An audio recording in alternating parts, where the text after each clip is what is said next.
This purchase will set you back years financially and actually over time could cost you millions of dollars. That's right. I'm talking about the worst decision, the worst purchase you can make is buying a new car. And there's many reasons for this. And that's why in today's video, I'm going to be going over why it's the worst decision you can make and how, if you are going to buy a new car, what's the best way and how do you actually budget for that? So when it comes to buying a new car, I know most people, including myself, would think this is awesome. It's awesome to have a new car. The feeling of the big screen that you get to touch, the feeling of the steering wheel, the seats, how clean it is, the way it smells. Buying a new car is fun. It makes you look good. From an outside perspective, people say, oh, look at that car. Oh, my friend's got a new car. Wow, that's amazing. I wish I had a new car. And that's all awesome. It's a good feeling. But in reality, it's not a good decision, especially if you want to set yourself up financially, because most people make these decisions when they're young or they don't have a lot of money to begin with. And then after you actually have to pay in the interest on the car, you don't realize that over the last 5, 6, 7 years on this car note, you're going to end up paying $40,000 in interest. And not only that, you didn't get to put that money into a high interest savings account, or at least into a Roth IRA, or invest it and get a 10 to 12% rate. Your money is losing you money instead of working for you to set yourself up for the future. And when you're young and you buy a car, if you do the math, say you buy a car when you're 22 years old or 23 years old, you just got out of college, you say, it's time for a status upgrade. I just graduated college, I got myself a brand new job, I'm gonna be raking in the money. So that's awesome. But if you start putting that money that you're making into a car payment, that money is going to go against you. But if you put that into a Roth IRA or a investment account and you get a 10% return every single year, well, that money's going to grow so fast. And actually by the time, 10, 15, 20 years down the line, all that money that you saved and invested and it worked for you, you could buy multiple cars for the same price that you're actually only paying for the single one when you're 22.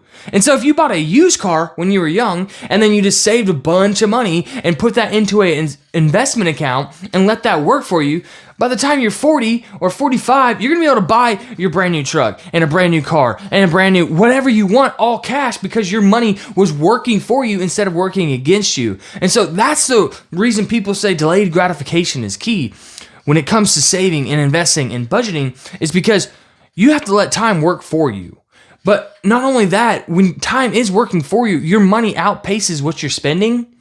And so when it is growing that fast with compound interest, before you know it, you're going to be able to spend cash on everything. So Curtis, why is it the worst purchase? Why is it so bad compared to other purchases? Well, first off, you usually spend a lot of money for a car. A lot of times when people are spending credit card debt, and yeah, those are all horrible debts. But when they do that, it's usually on $100 things, $200 things, $300 things. It's not usually $40,000, $50,000, $60,000 all at one time. So first off, there's not even a chance to pay it back really fast, because most people don't have that kind of money just laying around, or they don't get it on a week-to-week basis where they can pay their minimums or pay off their credit card super fast. I know people are bad with credit cards, but that's just a little situation that most people don't have that much money just sitting around to be able to go buy cash for a car. Second off, usually interest rates on cars, unless you have super good credit and it's a brand new car and they're running a deal where it's like 0 to 2.5 APR, then you're going to be spending a lot more on interest. I know people that have all the way up to 22% interest on a car, which is absolutely insane. And so for spending that much money and then all of a sudden you're getting a 20% interest rate on a car, that's already a recipe for disaster. And it means you're probably not going to pay the car off, and you're going to be paying so much more over time that it's going to suck when it finally is paid off and you realize that your car is not worth that much money, because your car also depreciates. So instead of a house, for example, a house appreciates. It raises in value every single year, at average like 3%. A car depreciates. So when you buy a brand new car, the second you drive it off the lot, it instantly tanks in value.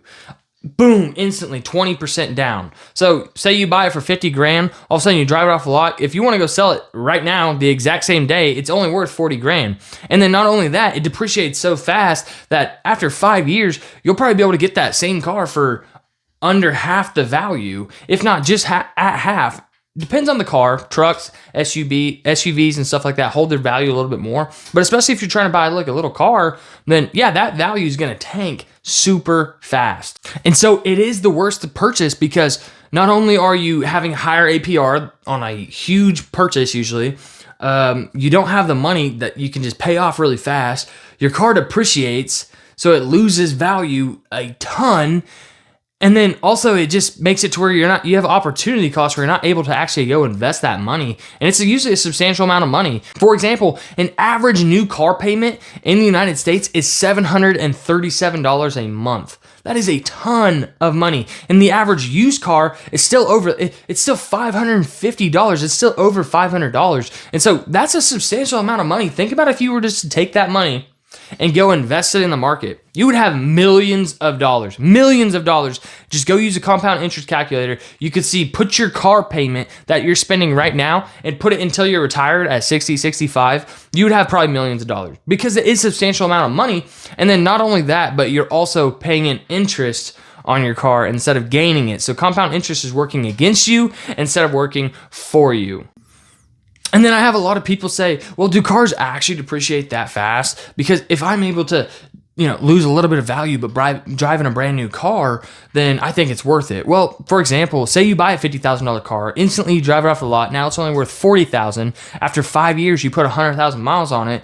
And to some people, 100,000 miles is a lot of miles. Not to me. I do the usual maintenance. All that good stuff on my cars. I've had 6+ figure miles on all my cars and they all run great. But that's my opinion. Other people don't want cars that have 100,000 miles because they're old, they're used, they're bad. Like, I don't really care about that. A car is a car. And when I'm driving past people don't know how many miles are on my car. They don't. And so it doesn't really matter. But say you put 100,000 miles on it. Well, people are going to look at that and say, that's a high mileage car. So instantly your value of your car tanks again. And now your car might only be worth $15,000, went from $50,000 to $15,000 because it has 100,000 miles on it. I drove a Mazda. I bought a Mazda, had 95,000 miles on it. When it came out of the factory, it still had the paperwork when I bought it. When it came out of the factory, it was a Mazda 3 Sport. Had carbon fiber on it, had all these different things. I just thought it was a cheap car at the time that got really good gas mileage. I could get 38 miles to the gallon. I could drive in it. I could commute in it. It was good. That's what I wanted. But to a lot of people, it was a high mileage car that they didn't want. Well, the factory paper had $52,000 on it. That was how much someone spent to make this car and buy it. I bought it 6 years old. So after it was only 6 years old, had 95,000 miles on it, I bought it for $8,000. It had dropped $44,000 in just 6 years. $44,000 in 6 years. Someone lost $44,000 plus interest in the 6 years that they drove that car. That is so much money. People don't even get that kind of return on a house. On a house, people don't get that return. 10% on a $400,000 house is 40 grand. People don't even get that much money in their bank account because a lot of people don't have that kind of money. But you're willy-nilly going to spend that at a dealership and you're gladly able to pay it because you look at a monthly payment instead of looking at what it does for your investments or your finances as a whole. So what if I need a car? What if I need to go get a new car right now? Well, if you have to get a new car right now, you're going to buy a used car that's reliable. You're going to get it checked out by a mechanic, whether that be yourself or someone that you know. Make them check it out because you do not want to buy a used car and all of a sudden it starts, breaking down and stuff because now you're in just a bigger hole because you're already buying a used car. You're going to buy used, you're not going to buy brand new, and you're going to save for it beforehand. If you have to do it right now, that sucks. That's a bad situation. You didn't prepare in order to get a car for cheap or all cash. You didn't prepare, and now you're going to have to pay a consequence and try to pay that thing off super fast so that your rate is not going to affect your actual living, your life, your budget, your savings, your investing. And so you're going to want to save money before you buy a car. So you're going to want to buy a used car. Why a used car? Because a used car usually already has that depreciation on it. It doesn't have the, you drive off a lot, all of a sudden instantly lose 20%.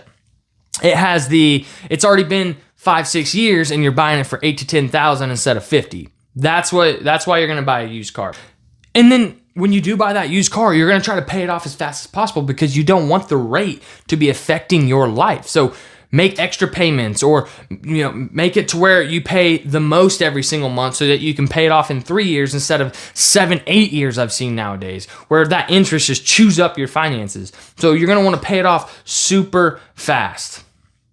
And in my recommendation, if you have to buy a car like that, that's the best way to do it. You're going to buy a used car that's already super low in price because it already depreciated a ton, and then you're going to knock it out fast on a 3-year note. That's it.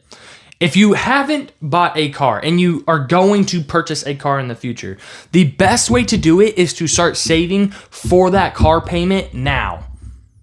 Well, I thought you don't want a car payment. You don't, but here's what I mean. So if I have to spend $550 a month on a car payment, why not start saving that money now and putting it into an investment account, a high interest savings account that's going to build me interest? And then over time, as that money grows faster and faster, I'm actually going to be able to walk into a dealership, say, this is my budget, and I have cash. That's it. So if you have $550 every single month that you can save, that's over $6,000 in the year that you're going to be able to put in a high interest savings account. Like I said before, I spent my money on a Mazda and I got it for $8,000. So if you can already save $6,000 in 1 year, you'd be able to get into a new car in just a year and 4 months. You'd be able to go buy a used car, all cash. That would never affect your finances. You pay yourself first so that you could prepare for that payment. You're already going to make the monthly payment no matter what. Why not do it beforehand, before you buy the car, so that you don't have interest working against you? You actually have interest working for you. It's budgeting a car for you, and then you can go buy cash and you don't have to actually go spend a ton of money on interest every single month. You don't have the bank, you don't have the dealership looking over your shoulder saying, give me my money, give me my money. No, I already paid you the money. This car is mine. I have the title. It is my car. And so that's what you want to do. That's what you're supposed to do. If you already have 2 new cars, make a separate bank account and just start putting money to the side and say, this is a car fund, so that if anything ever happens to our cars, I can go buy buy a car eventually with cash and not have to change my lifestyle, not have to go into debt, and not have to pay high interest. And that's it. That is why a vehicle is one of the worst, if not the worst, purchases that will keep you poor and keep you broke. A lot of people want new cars. Cars are awesome. I'm a car guru myself, and I don't even drive new cars. I drive used cars because I know what it would do to my finances if I had a big car note. If I had to spend a ton of money every single month on a car payment, I wouldn't be able to afford a house that I'm in. I wouldn't be able to afford the way that I live my life, the way that I invest my money, the way that I save for my children and my wife. I would not be able to afford that because I would have a lot of money every single month coming out of my paycheck and going straight to the bank for a car. That is why you do not want to buy a car. It depreciates. There's interest. There's opportunity costs that you're giving up when it comes to investing. There's all these different things, and most people fall for it. And once you fall for it, it sets you back years. And like I said, go put that payment into a compound interest calculator. It can add up to millions of dollars if you are in a super bad situation when buying a car. I'm Curtis Rylant, and if you want to watch more videos like this, hit that subscribe button. And remember, guys, you can do all things through him that give you strength. Peace.